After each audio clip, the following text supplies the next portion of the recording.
football fans, here we are, week number 16 of Nick's Who Gives a Crap football update, aka Nick by the Buffalo. Get things winding down in the football season now as we're heading into the divisional round of the playoffs in the NFL. College is just about completely wrapped up with the exception of the national championship game and maybe another few other stragglers, but the national championship game will come up on Monday with LSU and Clemson. Honestly, I believe LSU is going to win the national championship. That's my 2 cents on that. I think LSU has been the best team most, if not all, of the season. They're playing outstanding football right now. Clemson has played great, but Clemson has not had a very tough schedule, to be honest with you. They looked good against Ohio State, but I feel a lot of people are picking Clemson to win, but I still think LSU is the team that's going to win the national championship. As for the playoffs, saw some things happen this week. I wish I'd have come on here and made some exact picks because I would have gone 3-1 for the week if I would have documented my picks. A lot of things happened that I thought I saw happening. This week, we're down to the last 8 teams, and it's going to be exciting. You know, I told you last week I'm all on board with the Chiefs as the team I'm rooting for and pulling for throughout. I still feel very good about the Chiefs. Like I said, the Ravens being the team that I'm dreading that will make it. However, they have a very good chance as well. The Chiefs playing the Houston Texans this week. Houston Texans are kind of one of those teams that can jump up and sneak up and get you. Deshaun Watson and his ability to move around and make plays. It showed up big against Buffalo last week, and I see him being a little bit of a threat for the Chiefs. However, I just don't think that Houston Texans defense is going to be able to even closely, remotely slow down that Chiefs offense with Patrick Mahomes and the weapons that he has surrounding him. So I think the Chiefs will pretty much take care of business there. The Ravens and the Titans, as much as I would love to say the Titans will come in and beat the Ravens, I just don't see it. I just don't see that the Titans are going to be able to score at the level that they're going to have to be able to score to keep up with the Ravens. I think they may be able to slow the Ravens down a little bit. I think they can make it kind of an ugly game, but the Ravens can win ugly, and I think the Ravens will take care of business. On the other side, you have the Green Bay Packers and the Seattle Seahawks. Green Bay Packers will cruise into victory in that game. I feel like Seattle's just kind of been limping along, and you can't limp along and go to Lambeau and beat the Packers this late in the year. So I think the Packers take care of business there. And then you have the Minnesota Vikings and the San Francisco 49ers. Let's see. Minnesota has a team that could come up and upset the 49ers. I told you last episode that Ravens and 49ers would be my worst case scenario. It's very rare that the number 1 seeds in both conferences make it, so I don't know that they're both make it anyway, but I really don't want to see the Ravens and the 49ers in the Super Bowl. That being said, I do think if there's an upset that's going to take place this week, the most likely place will be Minnesota beating the 49ers. Minnesota is playing very well. Kirk Cousins, if he plays like he did against the New Orleans Saints, I think that'll be good enough to beat the 49ers. The 49ers, if this Vikings defense can slow the run down enough, that I think they can put the ball in Garoppolo's hands. And as I mentioned before, I don't think Jimmy Garoppolo is a Super Bowl winning quarterback. I don't think he has the skill levels to win a Super Bowl. So that's kind of how I break it down this week.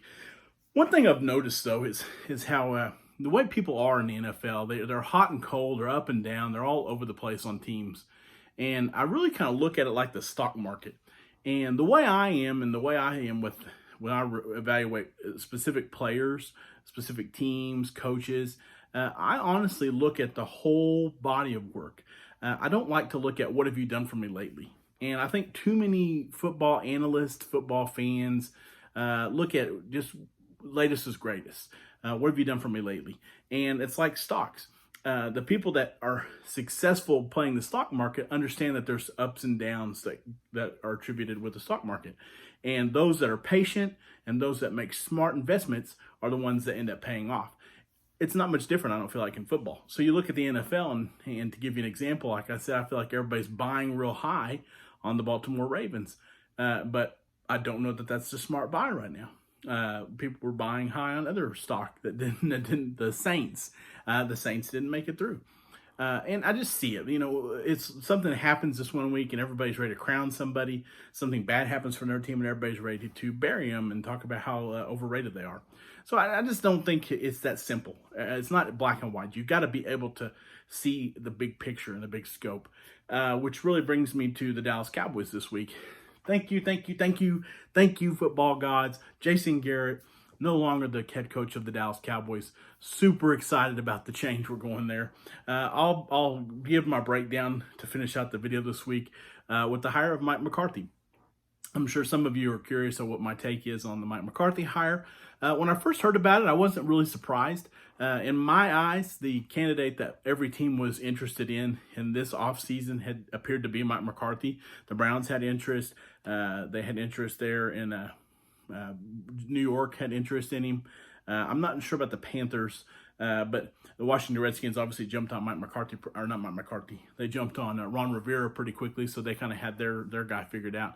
So it didn't surprise me. I think he was the highest level candidate of the experienced coaches. But one thing that really kind of that gets me frustrated is that people don't listen to Jerry Jones. They don't listen to what he says. And I'm going to be a little bit apologizing again for Jerry, like I said I tend to do. And that's because, Jerry, I told you on this channel months ago, I told everybody on this channel that the Dallas Cowboys would not hire. My point was that they were not going to hire Lincoln Riley. And obviously they didn't. And obviously Lincoln Riley's not going to get a head coaching job in the NFL this go around. And as I mentioned on a post I had on Facebook a few weeks ago, it's the defensive side of the ball. He doesn't do defense. He doesn't coach defense. The guy is an offensive genius. If he was going to come to the NFL, it'd be more as an offensive coordinator. He's not going to do that. He's not going to leave the great job he has at OU as the head coach to be an offensive coordinator in the NFL, unless things start going south there in Norman. And to this point, there's no reason to think that they will. But his defense is atrocious. And he's not going to get that opportunity at the next level until he can show proficiency on both sides of the football. And that's why I had no interest in him being my head coach. I told you also that Jerry does not hire college coaches typically. He doesn't.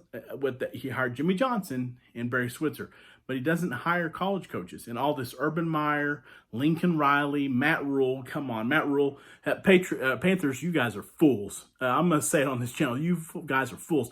That coach, Matt Rule, is not a great coach. He is a decent coach at the college level. He turned a few programs around. Baylor is as stinky as the day is long, as far as they have a smell of a program that just does things wrong. We know that the filth that has surrounded the history of the Baylor program. I'm telling you, it's deep rooted in that program, and I don't like it. I didn't like the way it smelled all year. Anytime you see a program that does that quick of a turnaround, yeah, you can talk about the coach, but I'm sure there's other things going on there at Baylor that we're going to find out about, I hope. And I wouldn't want to touch Matt Rule with anything. And to give him a big 7-year, $60 million contract, making me, I literally laughed out loud when the Panthers came out with that hire. But Mike McCarthy coming in to the Dallas Cowboys, very excited about that. And Jerry told everybody he wanted an experienced coach. He wanted a coach with NFL experience. He wanted a coach that would come in and give instant credibility. Super Bowl winner. He just checked all the boxes that Jerry had and the Cowboys had for their next head man. So I don't think it's the sexiest hire, obviously. I was somewhat curious about an Urban Meyer opportunity, but like I said, Jerry said he wasn't going to hire a college coach. And nobody wants to listen when Jerry talks. They think he's just up there running his mouth and blowing hot air. And that may be your opinion. But he did say he didn't want to hire a college coach. So I knew he wasn't going to go that route. Mike McCarthy has analytics, analytics that he's looking at this year. It's the hot buzz topic there in football, and the circles is doing analytics. We'll see how it works. My biggest concern with Mike McCarthy coming in to coach the Dallas Cowboys is with the running game. I'm really concerned at how he's going to get Zeke involved, and when he has not traditionally been a running coach. At Green Bay, obviously, when you have Aaron Rodgers, you're going to throw the ball. He didn't have a Zeke when he was in Green Bay. But I don't know. Is he going to abandon the run? Is he going to, is he calling the plays? Is Kellen Moore going to call the plays? I'm worried about what the offense is going to look like. I think they're still going to be very successful offensively. I think for Dak, this could be a huge hire. I really see Dak taking another step up in his progression with Mike McCarthy. Defense, I'm excited because I think Mike Nolan was a very good hire defensive coordinator for the Cowboys. And as long as he fills in the staff with good quality talent, I think we'll be improved on defense as well. So I'm excited about Mike McCarthy. I'm not going to sit here today as it stands and tell you we're going back to the Super Bowl ASAP.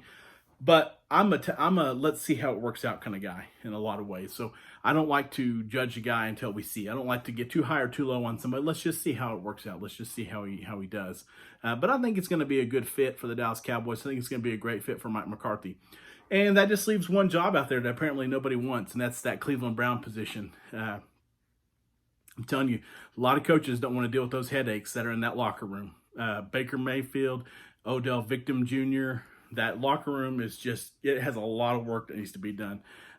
Honestly, if they want to hire Jason Garrett, go for it. I think Jason does deserve another head coaching job. I don't know that that's the best fit for him.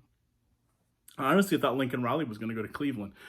I think that's a good fit for Lincoln Riley, is to put him in the Cleveland Browns and let him help Baker. But that's all my 2 cents this week. Please continue to check out the next couple of weeks as we get to the Super Bowl and I wrap up the year. I thank you again. I appreciate all the views that I am getting. Give me a thumbs up if you like what you see. Give me a thumbs down if you think I'm full of crap. Click subscribe if you haven't. And I hope that you have a blessed football weekend. Take care.